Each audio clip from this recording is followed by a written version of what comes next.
할렐루야. 아멘. 주님을 찬양합니다. 아멘. 오늘 그 말씀이 제목이 이기는 자인데요. 하나님은 경륜을 가지고 계십니다.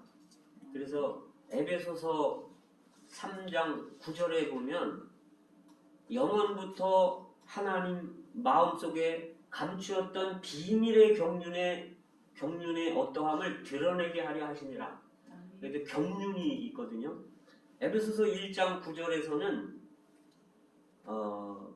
그 기쁘신 뜻이 있고 그 비밀의 경륜이 있습니다. 만대로부터 창세로부터 하나님은 그 마음속에 그분의 경륜을 갖고 계신데요. 그 갈망을 갖고 계신데요. 이 경륜이라는 것은 헬라어로 오이코노미아라는 단어인데요. 이것은 이제 오이코스와 노모스의 합성어입니다. 오이코스는 하나님의 집 또는 하나님의 가정 이런 의미가 있고요. 노모스는 행정, 관리 이런 의미가 있습니다. 그래서 이거를 합쳐보면 하나님의 집의 행정, 하나님의 가정의 관리, 또 어떻게 해석하면 또 청지기 직분으로 해석할 수 있습니다. 근데 하나님의 경륜에서 볼 때요, 네 족속이 있습니다. 첫 번에는 아담 족속이 있죠. 그래서 하나님이 아담과 하와를 만드셨는데 실패했죠. 그래서 아담 족속을 하나님이 경륜으로 두셨는데 창세기 6장 정도까지 가니까 이들이 뭐 천사들과 통혼해가지고 이거 인류도 아니고 천사도 아닌 타락한 천사들과 통혼해서 그 이상한 족속이 생기는 거예요. 그래서 하나님이 노아 시대 때 사람 지으신 것을 한탄하시면서 노아 8식구만 제외하고는 다 홍수로 다 멸망을 시켰습니다. 그리고 다시 노아로부터 다시 인류를 하나님이 이렇게 또 시작하셨는데 창세기 11장에 가니까 이들이 이제 단체적으로 바벨탑을 쌓아가지고 우상을 경배하고 자기 이름을 높이고 하늘 꼭대기에 닿으려고 아주 교만히 하늘 끝까지 올라가는 거예요. 하나님을 대적하고. 그래서 하나님이 이들을 또 흩어버리시고 이제는 그분의 경륜 안에서 두 번째 족속을 갖게 되는데 그것이 바로 아브라함으로부터 시작되는 족속입니다. 그래서 아브라함은 또 아브라함의 자손이 두 족속이 있는데요. 첫째는 바닷가의 모래와 같이 많은 유대인들입니다. 그리고 하늘의 별과 같이 많은 신약 시대에 믿음으로 의롭다 함받고 생명을 얻는 그런 성령으로 거듭난 아브라함의 약속의 자녀들 이 족속이 또 있습니다. 그래서 아담부터 아브라함까지 2000년 아담의 족속이 끝나고 그 다음에 아브라함부터 예수님 오시기까지 이스라엘 땅에 속한 유대인들 해변의 모래와 같이 많은 유대인들의 자손이 있고요. 이것이 하나님의 경륜입니다.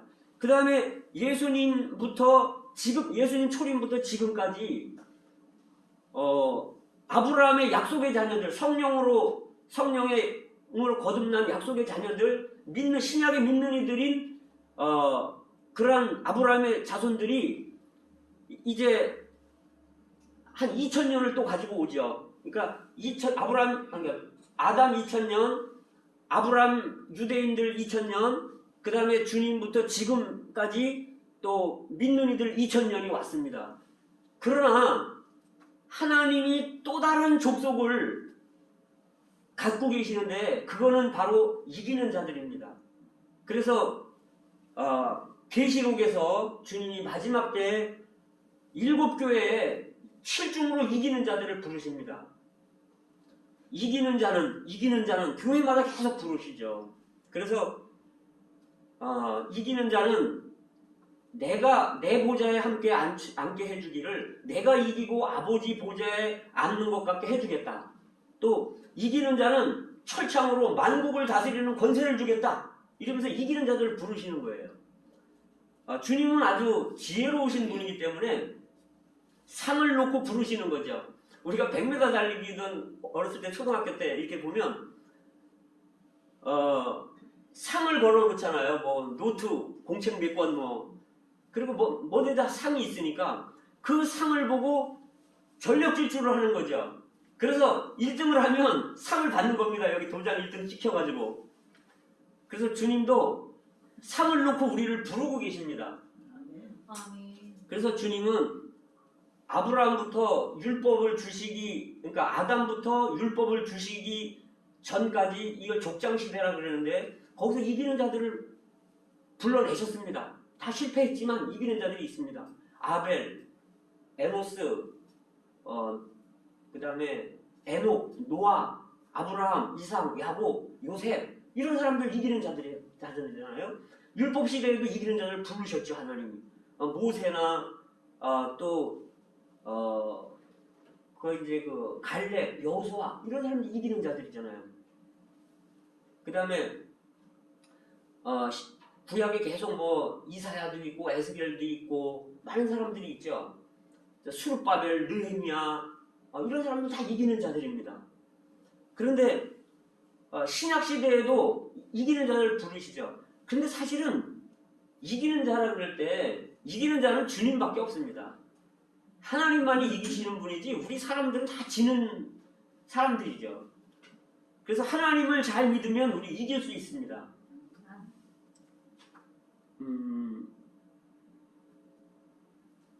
그래서 하나님은 이긴다고 말할 때 이기는 자가 뭐냐면 왕노릇하는 자들입니다. 또 왕노릇한다는 거는 이기는 자들이죠. 그래서 주님이 이 이기는 자들을 요한계시록 20장에 가면 이 이기는 자들은 둘째 사망의 해를 받지 않을 뿐 아니라 이기는 자들은 그리스도와 함께 1000년 동안 왕노릇하리라. 근데 지금 이 시대에 우리가 왕노릇을 못하면 이기지 못하면 그 시대 가도 여전히 이길 수 없습니다. 이 시대에 우리가 거룩한 생활, 이기는 생활, 왕노릇하는 생활을 해야만 그 시대에 가서도 이기는 생활을 하는 거고 왕노릇을 하는 것이지 이 세상에서 엉망으로 사는 사람 그 시대에 왕 시켜놔봐야 아주 엉망진창일 거 아닙니까?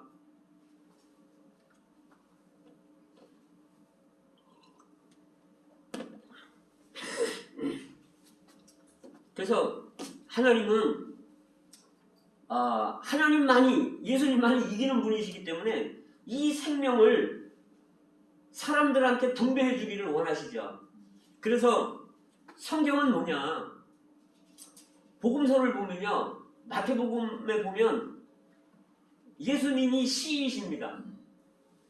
그 다음에 생명의 씨죠. 또 이분이 씨 뿌리는 분으로 묘사되죠. 그래서 누가복음에서도 그랬잖아요. 처음에는 씨고 그 다음에는 이삭이고 그 다음에는 이삭의 충실한 곡식이라는 거예요. 이것이 그리스도의 생명, 하나님의 생명입니다. 그래서 요한복음 10장에서는 주님이 내가 온 것은 양으로 생명을 얻게 하고 뿐만 아니라 더 풍성히 얻게 하기 위해서 내가 왔다. 그분은 그분의 생명을 사람들한테 씨로 뿌려넣기를 원하시고 이 씨가 왕의 씨가 우리 안에서 자라기를 원하십니다.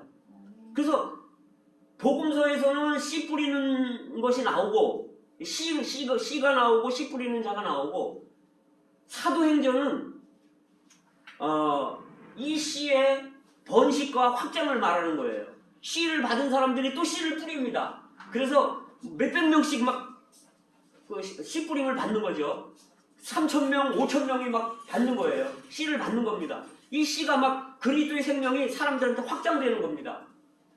그리고 근데 예루살렘에 수만의 믿는 이들이 씨를 받은 사람들이 있는데 이 사람들이 또 번식시키러 안 나가는 거예요. 그러니까 주님이 핍박을 주고 환경을 줘가지고 이들을 다 흩어버리는 거예요. 그 사도들 외에는 전부 전 세계로 다 나가는 겁니다. 그래서 예루살렘과 온 유대와 사마리아와 땅끝까지 주님이 가도록 하시는 겁니다. 이 씨가 확장되도록 하는 겁니다. 그 사도행전은 뭐냐면 씨가 번식하고 확장되는 게 사도행전입니다. 그러면 서신서는 뭐냐? 서신서에서는 사도 바울이 말하기를 나는 심었고 아볼로는 물을 주었으되 하나님은 자라게 하시느니라. 너희는 하나님의 농장이요 우리는 하나님이 키우는 교회는 하나님이 키우는 농작물들입니다. 그래서 이 생명을 우리가 받았고 이제 이 생명이 우리 안에서 자라나잖아요. 서신서에서는 생명이 자라는 것을 보여주고요.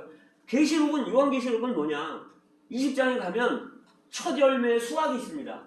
그 다음에 대다수의 익은 곡식들의 수확이 있습니다. 그 다음에 마지막에 유리바닷가에서 서서 이기는 자들이 있는데 그들은 이삭 죽기 하는 거예요.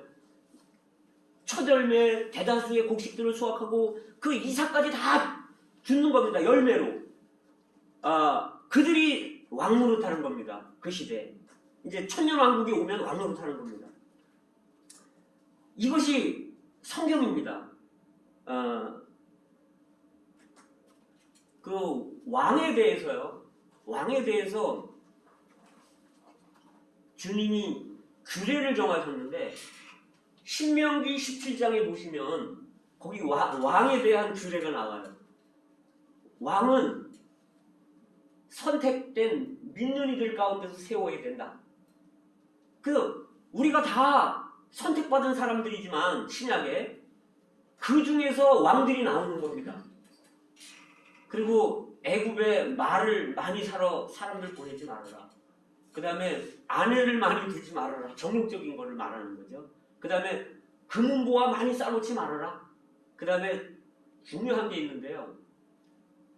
율법서를 베껴가지고 이건 왕이 직접 베끼는 거예요. 누가 왕이 됐어요. 그러면 율법서를 직접 베껴가지고 옆에다 두고 주야로 묵상하면서 이 말씀대로 살고 이 말씀을 준행하라는 거죠. 그러면 이 왕은 정말 하나님이 인정하는 합당한 왕이 되는 겁니다. 그 대표적인 예가 다윗입니다. 다윗은 그 우리아의 아내 사건 이외에 그거 하나 빼놓고는 정말 하나님이 인정하는 왕이었습니다. 그래서 이 왕이 되려면 첫째는 택함 받은 자 중에서라는데 이건 뭐냐면 기름 부음을 받아야 된다는 거죠. 왕이 되려면 그 시대에 기름을 부어야 돼요. 제사장들이 누군가가. 그럼 이 시대에 기름은 뭔가? 우리가 이 시대의 기름은 성령입니다. 우리가 다 성령을 받았잖아요. 성령을 받은 사람들은 기름 부음을 받은 사람들입니다. 그러면 우리는 다 왕들입니다. 그래서 우리가 첫째 알아야 될 것은 우리는 왕가에서 출생한 사람들이라는 거죠. 그 마태복음에 보면 하나님이 이제 두 번째 족속이라 했잖아요. 아담의 족속을 포기하시고 아브라함의 왕을 부르심 받은 왕으로부터 시작되는데 그것이 아브라함의 시작입니다. 그래서 땅에 속한 왕들이 있고 하늘에 속한 왕들이 있는데 아브라함과 다윗의 자손 예수 그리스도의 세계라 그러면서 누가 누구를 낳고 쭉 다 왕들입니다. 그러면 다윗왕이 나오고 계속 나오다 왕들이 나오다가 마지막에 예수님이 육신으로 그 혈통을 통해서 사람으로 태어나신 왕의 족보로 태어나셨습니다. 예수님이. 그런데 이 예수님이 죽으시고 우리 죄를 다 십자가에서 사하신 후에는 부활하셔서 생명을 주시는 영이 됐어요. 고린도전서 15장 45절에서. 그래서 이 생명을 주는 영이 이제 우리 속에 들어오셨기 때문에 우리가 그분을 영접했기 때문에 왕이 우리 안에 들어왔기 때문에 이제 우리도 다 왕들입니다. 그래서 사도 바울은 은혜와 의의 선물을 넘치게 받은 자들이 한 분 그리스도 예수 안에서 생명 안에서 왕노릇하리로다 이렇게 말했습니다. 그리고 베드로는 너희는 왕 같은 제사장들이요. 우리는 왕들이고 제사장들이라는 겁니다. 그런데 그래서 우리의 신분을 첫째 알아야 됩니다. 우리는 왕가에서 태어난 왕자들이요 왕들입니다. 지금 현재. 그런데 이 땅에서 왕노릇을 열왕기상하 역대상하처럼 왕노릇을 제대로 못하면요 그날에 가서 천년왕국에 들어가서 왕노릇을 못하는 겁니다. 왜 그 긴 성경을 사용해서 역대상하, 그러니까 열왕기상하 이런 거를 썼겠습니까? 열왕기상하를 보면 거기 합당한 왕이 거의 없습니다. 한두 명 있을까 말까? 아주 전부 다 왕들이 실패를 합니다. 왜냐하면 아까 말씀드린 이 왕은 말씀을, 율법서를, 그 당시에는 모세 오경이지만 우리에게는 지금 신구약이 있습니다. 이 모세 오경을 그 당시에 왕들은 옆에다 놓고 자기가 직접 뺏겨서 써서 옆에다 놓고 그 말씀대로 사는 거예요. 근데 이 말씀은 어떤 기능이 있냐면, 첫째 말씀을 우리가 대하면 이 말씀은 씻는 기능이 있습니다. 에베소서 5장에 보면 말씀의 물로 씻어. 그래서 티나, 우리 이제 천연에 티가 있잖아요. 티나 흠이나 또는 뭐 주름 잡힌 거, 어떤 이런 천연적인 이런 단점들이 있는데, 우리의 뭐 성질들, 뭐 여러 가 고집들 많은 게 있지 않습니까? 그런데 말씀을 대하면, 그러니까 우리는 이 말씀을 1년 1도 또는 2년 1도 이런 식으로 매일 읽을 필요가 있습니다. 그래서 우리 자신을 말씀 안에 아주 풍덩 담글 필요가 있어요. 말씀으로 우리가 적셔질 필요가 있습니다. 그러면 이 말씀에서 나오는 물이 우리를 천연적인 어떠함으로부터 우리를 씻어낸다는 거예요. 아멘. 그래서 주름 잡힌 게 있잖아요.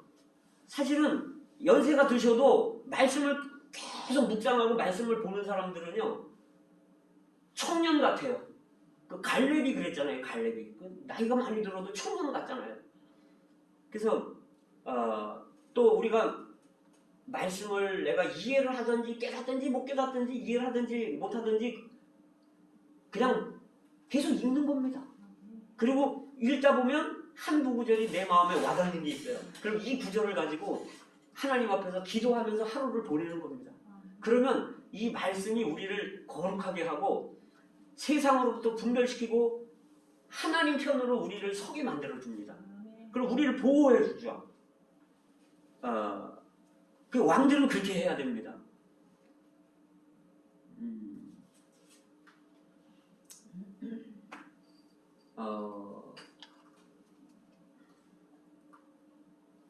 근데 또 왕이 되려면 왕이 되는데 또 아주 중요한 게 있는데, 권위 아래 들어가야 된다는 거예요. 권위 아래. 예를 들면요, 직장에 다니는 분들은 사장의 말을 들어야, 사장한테 순종해야 자기 밑에 부하 직원들에게 그 명령을 내릴 수가 있어요. 그런데 사장 말을 안 들어. 사장을 막 거역해. 그러면 밑에 사람들도요, 자기 말을 안 듣습니다. 군대도 마찬가지고요. 모든 게 마찬가지입니다. 예수님이 왕이시잖아요. 그런데 예수님은 그분 마음대로 하시지 않으셨어요. 아버지가 말하시니 나도 말한다. 아버지가 일하시니 나도 일한다. 이분은 십자가에 달리실 상황에서도 내 원대로 마옵시고 아버지의 원대로 되기를 원합니다. 할 수만 있으면 나는 이 자리에 옮겨지기를 원하지만 난 아버지 뜻대로 행하기를 원합니다. 이것이 예수님이었습니다. 예수님은 늘 아버지의 권위 아래에 있었던 사람이기 때문에 그가 왕노릇할 수 있었던 겁니다. 그분이 신약에 그 바울이 있는데, 이 바울이 왕노릇하는 사람이었잖아요. 근데 이 바울이 그렇게 할 수 있었던 것은 에베소서 4장에 보면 내가 주 안에 갇힌 내가 너희를 권하노니, 사도 바울은 주 안에 갇혀 있고 늘 주님의 음성과 임재와 주님의 그 어떠함에 제한받는 거죠. 이 성령의 통제를 받는 거예요. 예수의 영이 허락하지 아니하시는지라 그러면 안 가는 겁니다. 사도행전에서. 그래서 그렇게 함으로 사도 바울이 고린도전서 5장 17절에서 생명 안에서 예수 그리스도를 말미암아 우리가 은혜와 의의 선물을 넘치게 받은 자리 왕노릇한다고 말했습니다. 마태복음 8장에 보면 거기 그 백부장이 나오는데요. 이 백부장이 로마 군인이었겠죠 아마. 근데 하인이 중풍병이 들었어요. 그래갖고 예수님을 찾아가서 고쳐달라 그러니까 예수님이 내가 가서 그럼 너네 집에 가서 고쳐주겠다 이러니까 이 백부장 하는 말이 나도 남의 수하 밑에 있는 사람이고 남의 수하에 있는 사람이고 내 밑에도 내 수하에 사람들이 많이 있는데 말씀만 하십시오. 거기까지 오실 필요 뭐 있습니까? 이 예수님을 왕으로 권위로 알고 자기는 그 권위 밑에 들어간 거예요.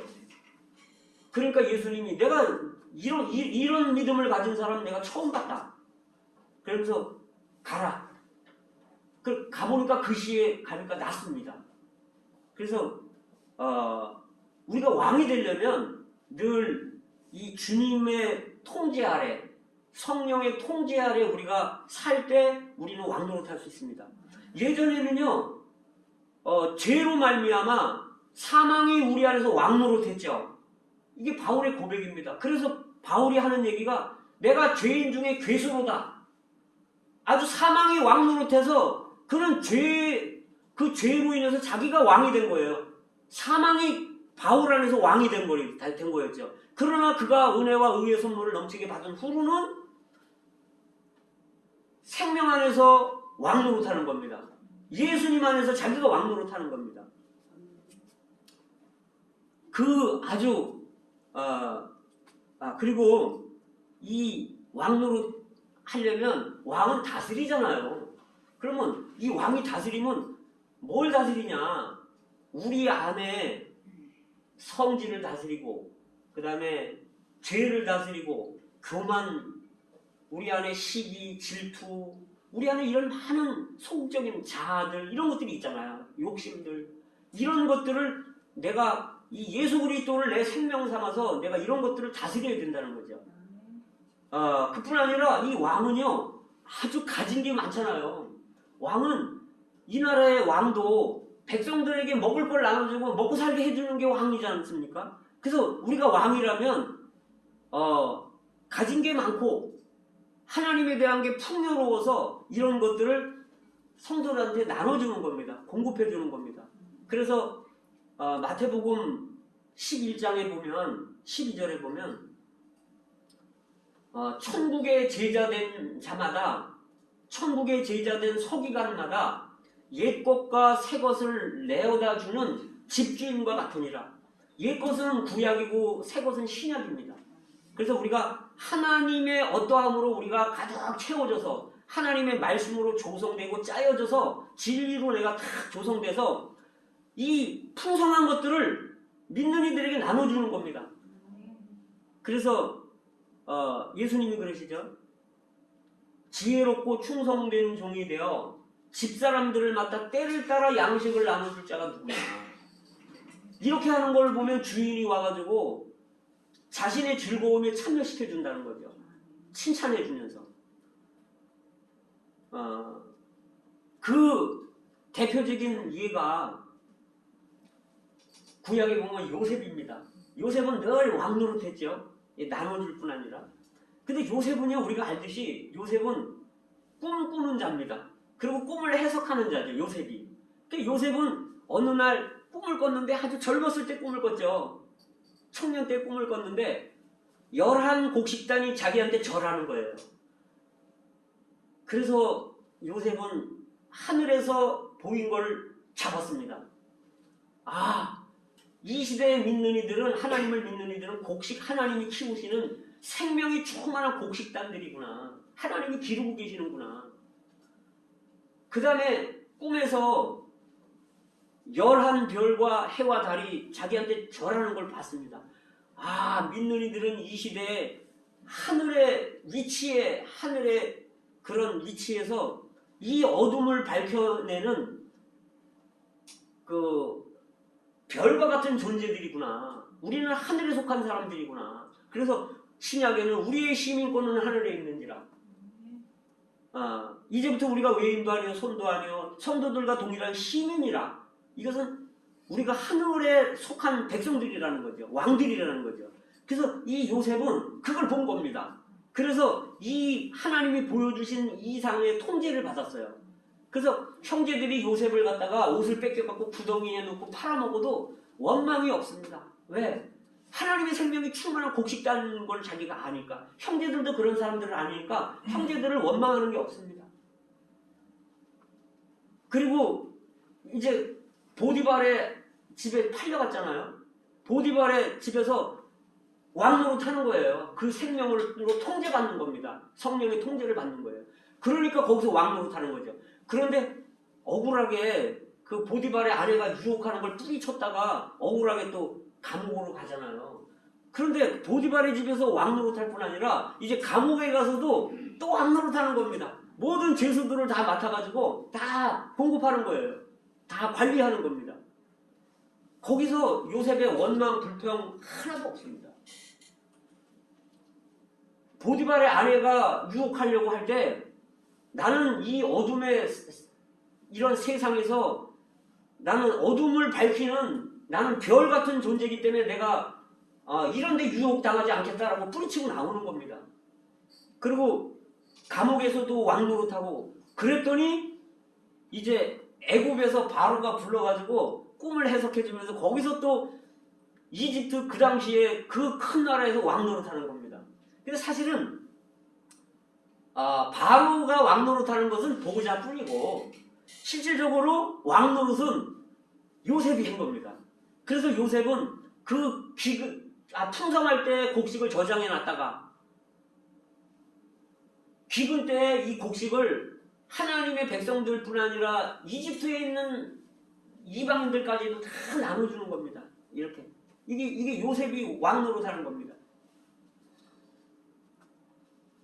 사실 하나님의 경륜은요, 하나님은 처음에 사람을 만드실 때 세상을 창조하시고 사람을 만드실 때 하나님의 모양과 형상대로 사람을 만들었잖아요. 그 다음에 땅을 다스리고 정복하라 그랬습니다. 이 두 가지예요. 하나님이 사람을 만든 목적은 첫째는 하나님을 표현하는 겁니다. 하나님의 형상과 모양이 있어서 하나님을 담아서 하나님을 표현하는 거예요. 두 번째는 이제 하나님을 대표하고 대신해서 다스리는 겁니다. 왕노릇하는 겁니다. 다스려라. 이 두 가지입니다. 그런데 아담을 만들고 하와를 갈빗대를 빼서 건축을 했는데 실패했잖아요. 그럼 하나님이 사탄 때문에 포기하시겠습니까? 그러니까 하나님은 포기하지 않으시고 계속 역사하신 거예요.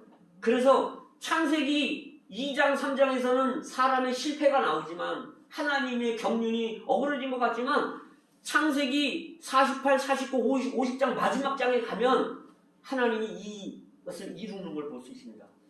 하나님의 형상과 모양의 표현, 하나님의 표현이 바로 야곱입니다. 야곱은 그 손이 빼앗는 자잖아요.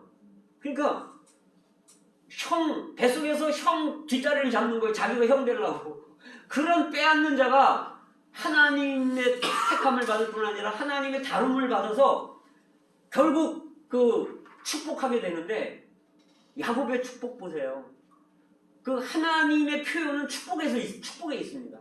그래서 바로 왕 앞에 갔을 때 네 나이가 몇 살이냐? 그러니까 내가 130년인데 우리 조상에 비하면 얼마 못 살았지만 내가 험악한 세월을 보냈습니다. 그러면서 그 손이 예전엔 빼앗는 손이고 거짓말하고 사기치는 손이었는데 이 손이 변화가 돼서 바로 왕을 축복합니다.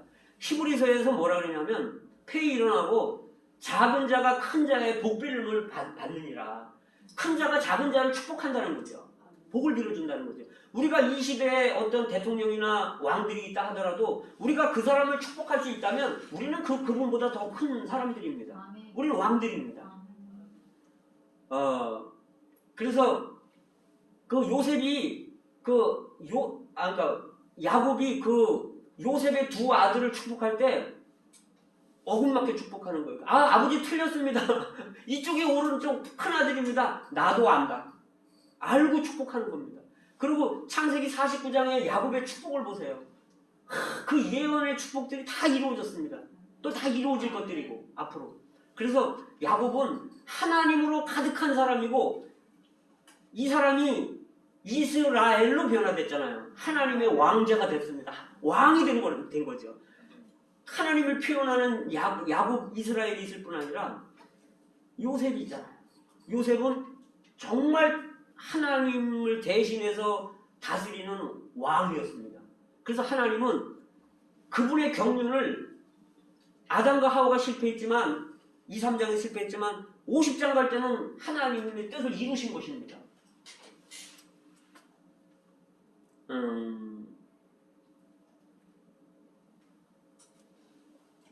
그 이기는 자를 구약에서 이렇게 보여주는 대목들이 여러 있는데 그 중에 두 개만 제가 두 개만 소개를 좀 시켜드릴게요. 기드온이라는 사람이 있죠. 기드온은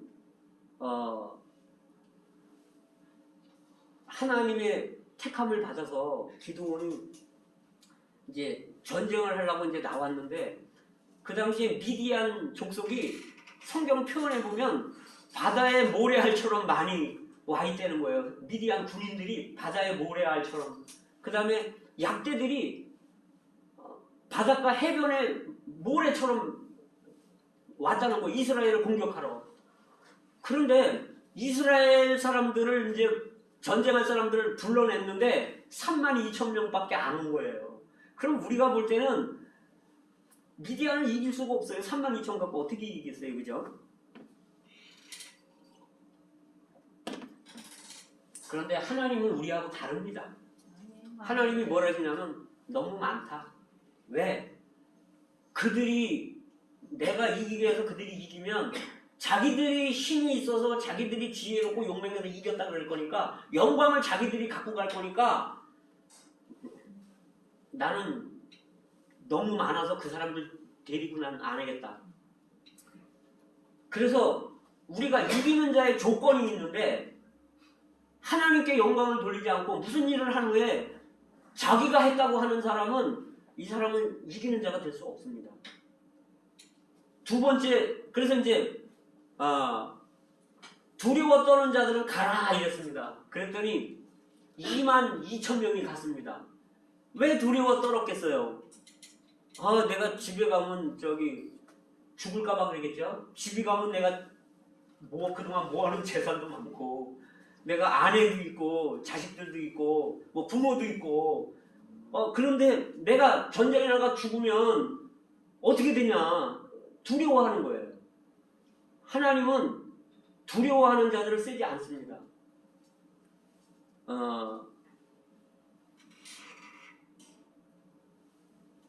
마태복음 25장에 보면 그 한 달란트 있는 사람이 뭐라고 말하냐면 내가 두려워하여 수건에 싸놨습니다. 달란트를. 우리는 사실은 하나님보다 더 좋아하는 것, 사랑하는 건 다 우상입니다. 그래서 두려워하는 거예요. 다른 것들이 너무 더 하나님보다 더 좋으니까. 이 기드온은요, 아버지가 만들어 놓은 우상을 깨라고 하나님이 그러셨을 때 그는 가서 다 깼습니다. 하나님을 더 사랑하기 때문에 아버지가 아끼는 우상을 다 깨버리는 거예요. 기드온같이 그렇게 처음에 좋은 사람의 아버지가 우상을 섬겼다는 거는 참 우리가 이해가 잘 안 가지만 어쨌든 두려워 떠는 자들은 가라. 자기 영광 구하는 사람들이기 때문에 나는 이들을 나 인정 안 하겠다. 이렇게 하셨죠.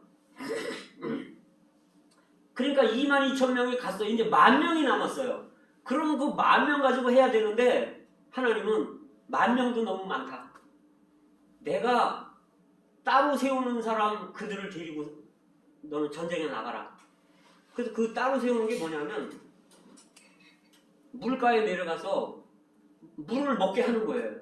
근데 옛날에 아랍에서는 이 짐을 지고 여행을 할 때 짐을 지고 물을 먹거나 쉬거나 그럴 때 이 어깨에 있는 짐을 내려놓고 그리고 이제 저기 우물가에 가서 샘가에 가서 물을 먹게 되는데 이 사람들은 시간을 아끼기 위해서 대가를 지불하는 거예요. 어떻게 하냐면 무릎을 꿇고 손으로 물을 떠서 이렇게 먹는 겁니다. 이 사람들은 하나님께 인정되는데 이 사람들이 300명입니다.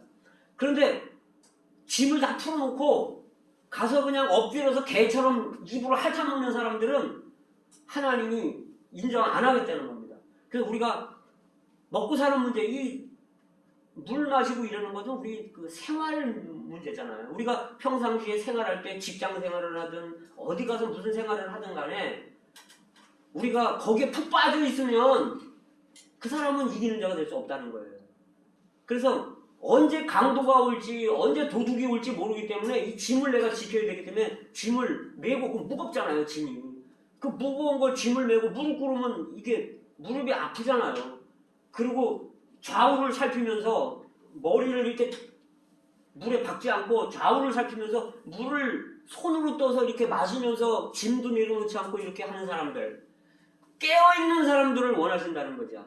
아멘. 일상적인 생활 가운데서 늘 하나님을 생각하고 사탄을 생각하고 늘 교회를 생각하는 사람들, 이런 사람들이 이기는 자의 조건에 들어간다는 겁니다. 그래서 결국 이 300명이 기도원과 함께 전쟁을 승리로 이끌었고 모든 사람들이 이스라엘 백성들이 같이 그 환희와 기쁨을 누렸죠. 자, 여기 이기는 자들이 있습니다. 또 하나는 여호수아서 3장에 보시면 이제 200만 명이 나왔잖아요. 애굽에서. 그런데 그들이 죽고 또 2세가 또 한 200만 명 이상 될 거 아니에요. 근데 이들이 요단강을 건너서 이제 가나안 땅으로 축복의 땅으로 들어가야 되는데 요단강이 그때 물이 넘쳐가지고 언덕에 물이 가득 찬 거예요. 그래서 건너갈 수가 없는 거예요. 그런데 법궤를 맨 사람들이, 이 법궤가 무겁잖아요. 그 당시 얼마나 무겁겠어요, 법궤가. 이 채로다가 이렇게 해가지고 여럿이 이제 제사장들이 그걸 다 매는데 거길 들어가라는 거예요. 그걸 들어가면 물이 멈춰선다는 거죠. 그런데 우리 같으면 물이 멈춘 다음에 들어갈 수 있잖아요. 그런데 주님은 그냥 들어가라는 거예요. 그러면 멈춘다는 거예요. 그래서 제사장들이 법궤를 메고, 법궤 안 메고 들어가면 죽는 겁니다. 우리가 그 법궤는 뭐냐면 그리스도인데, 그리스도를 우리의 간증으로 내가 짊어지고 내가 이 사망의 세상에 내가 여기 지금 고양시 시청교회가 여기 지금 여기 뒤에 전부 세상은 전부 사망이잖아요. 사망이 왕노릇 하잖아요. 그런데 그리스도를 간증으로 짊어지고 이 제사장들이 이 죽음의 고양시에 딱 이렇게 발을 내디딜 때, 그리고 서 있을 때 제사장들이 발을 내디디니까 법궤를 메고 물이 딱 멈춰 서는 겁니다. 벽을 만들어서. 그럼 제사장들이 들어가는 거예요, 이제. 그럼 강 가운데 딱 서 있는 겁니다. 그러니까 얼마나 힘들겠어요. 근데 200만 명이 그 강을 건너야 됩니다. 그 시간이 얼마나 많이 걸리겠습니까? 대가를 지불하는 사람들이죠. 그리스도의 간증을 짊어지고 대가를, 죽음의 강바닥에 서 있는 사람들. 근데 이 사람들은요, 맨 먼저 들어가고 다 백성들이 다 나간 다음에, 가나안 땅에 다 들어간 다음에 그 다음에 마지막에 니네 제사장들 나와라. 사도 바울이 뭐라고 말하냐면 나는 만물의 찢기가 되었다, 이렇게 말합니다. 천사들의 구경거리다. 사도 바울은 그 죽음의 강바닥에 서 있는 겁니다. 사람들을 다 생명 안으로, 그리스도 안으로, 천국 안으로 다 집어넣으려고 죽음의 강바닥에서, 고린도후서 12장에서 나는 날마다 죽노라, 사망의 물에서 서 있던 사람이에요. 늘 십자가 안에 머물던 사람이죠. 그리고 고린도후서 4장에서는 우리에게는 사망이 역사하고 너희에게는 생명이 역사하느니라. 저는 괴롭고 힘들고 배고프고 뭐 여러 상황이 있지만 나는 사망이 역사해요. 난 죽음 안에 그리스도의 죽음 안에 머무르는 거예요. 그러나 내가 힘든 만큼 내가 이 그리스도의 생명을 다른 사람들한테 분배해 줄 수 있는 거죠. 양식을 줄 수 있는 거죠. 그럼 사람들이 잘하는 겁니다. 그래서 바울은 아주 그리스도의 풍성을 측량할 수 없는 그리스도의 풍성을 이방인에게 전하게 하시고 하나님이 바울을 부르는 거는 측량할 수 없는 그리스도의 풍성이 있는데 이거를 이방인들한테 바울을 통해 전하기를 원하신다는 거예요. 그래서 여기 바울은 자기는 사망이 역사하지만 다른 사람들한테 생명을 주는 그런 위치에 있었다는 거죠. 그래서 이런 사람들, 나는 사망이 역사하지만 다른 사람들은 생명이 역사한다. 이런 사람들이 이기는 자들이고 이런 사람들이 왕노릇하는 자들입니다. 그래서 지금 이 시대를 보면 이제 어제 저녁에요. 우리 집사람이 나한테 막 달려오는 거예요. 왜 그러냐 그랬더니 마스크를 걸어놨는데 농장이 흔들흔들흔들는데 보니까 지진이 괴산에서 4.1인가 지진이 나버린 거예요. 그나 지진 처음 겪어봤거든요. 그런데 우리나라도 안전하지가 않은 것 같아요. 그냥 경주에서 지진이 났다고만 알았지. 제가 직접 겪어보니까 막 흔들흔들하는 거예요. 근데 지진이 있죠. 지금 어디죠? 우크라이나인가? 그 전쟁 있잖아요. 전쟁 있고 그리고 막 장마가 져가지고 막 홍수 피해 나지, 가물지 막 그다음에 지금 막 전염병에 코로나가 만연하지 이런 걸 볼 때 이제 주님이 민족과 민족이 싸우고 지진 나고 막 이런 걸 볼 때 기근 이런 걸 볼 때 이제 주님이 곧 가까이 문 앞에 온 것 같은 느낌이 듭니다. 이 세상이 끝나가는 것 같아요. 주님이 말씀하십니다. 귀 있는 자들은 성령이 교회들에게 하는 말씀을 들을지어다. 이기는 자는 천년 동안 그리스도와 함께 왕노릇하리로다.